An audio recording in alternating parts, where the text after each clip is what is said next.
so-called gay language. And are you aware that it is slowly spreading across our country, Philippines? So come and join as we explore this gay language. But first, we are going to get others' opinion about it. So, come on!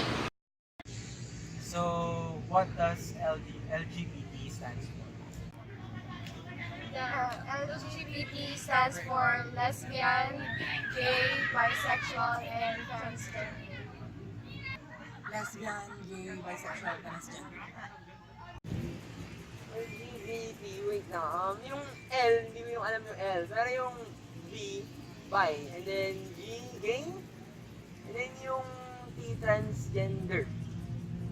What are the gay languages that you know? Charot.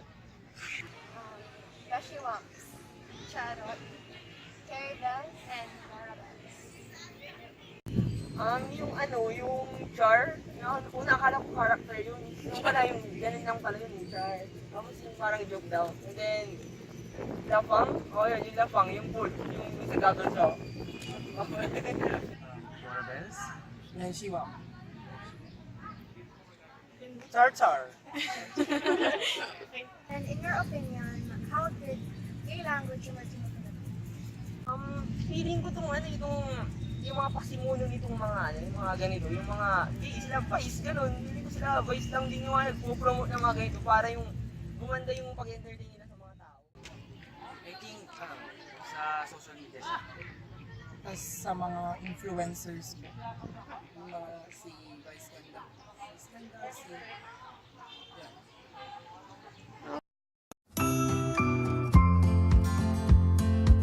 Action. In most parts of the world, discrimination is inseparable, specifically to those who belong with the LGBTQ community or the third sex, and we're going to center on with the gays.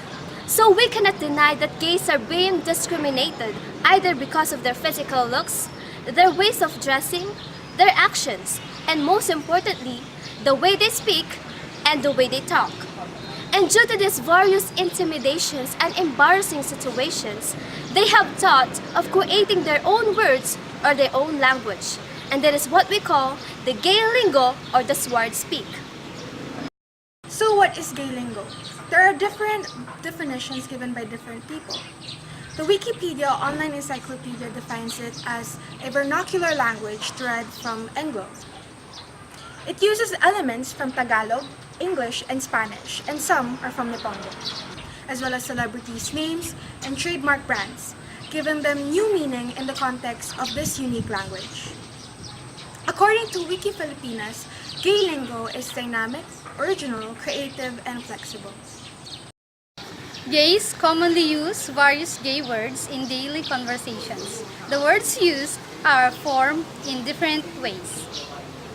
Borrowing is commonly used like the following: jutay or small, chipanga, cheap, gurang, old, lapang, eat. Gandasious, beautiful, and inlababo, in love. Gays are creative in the formation of their words. The words are products of combination of morphemes borrowed from different languages. It was said, according to certain researchers, that gay lingo originated in the 60s. There were these gays who have coined terms to create a language of their own. In a study of ethnography in Dumaguete City, Bayot speak, or much more commonly known as gay lingo, was some form of a secret code for gays used when communicating with each other. It was done so that non-gays would not understand a single word they say when they tell stories or experiences. Now, gay language ruled Filipino television from the early 80s to the present, starting from Roderick Paulate, Joey De Leon, and finally, Vice Ganda. Media is a source of information. The influencers' TV appearances gave them a break to introduce the language they have by injecting it into their interviews or shows. So as the viewers watch it, it led to imitation and spread of the information. Also, the internet is no excuse for the sudden expansion of gay lingo. The internet serves as a bridge to learn more about the language through internet forums, threads, blogs, and chats. The text messaging was also a tool to expand gay lingo. Through text messaging, many use gay lingo as informal communication, making it accepted by the society. Though accepted by some, conservative as we may call them, or those who value traditions really disagree with this kind of language. It is for them a compromise between the strong and the weak, and therefore only somewhat not the absolute of either of the two qualities. But then again, teenagers, especially students, find it easier and more comfortable to talk gaily, as in using the gay lingo than to be formal and sound like a boring one. Gay lingo has really made an impact on our language as well as it was proven by the favorable action and responses it got. Gay lingo has really gone a long way since the start of the 21st century. The propagation of the language and form of communication is unstoppable.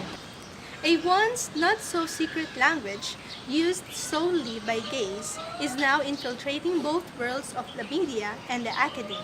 Its exclusivity to gays, much to our divas' dismay, is now broken and gay lingo is being used by every girl, closet gays, young and old, and even straight guys in town.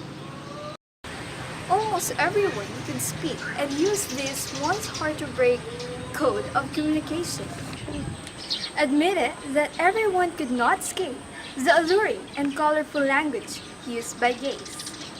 Funny, pretty, creative yet irreverent all at the same time was how people describe this language.